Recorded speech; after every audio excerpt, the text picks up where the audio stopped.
শাশুড়ি তার জামাইকে জামাই ষষ্ঠীর জন্য মধ্যাহ্ন ভোজের যে আয়োজন করেছে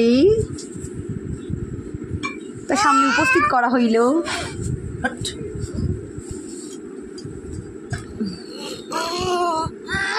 ডাল, মাছের মাথাতে মুগের ডাল।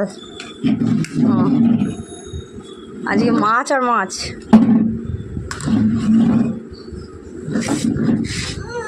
রুই মাছ, পাবদা মাছ, ইলিশ মাছ।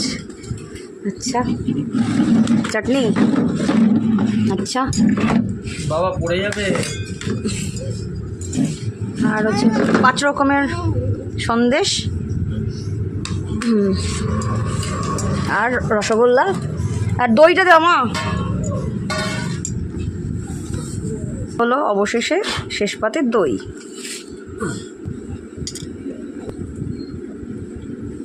এই যে আমার মা, এখানে বসো, ওই পাশে একটু বসো তাহলে। মা তার জামাইকে জামাই ষষ্ঠীর আয়োজনে দিয়েছে। যাই হোক, এবারে হচ্ছে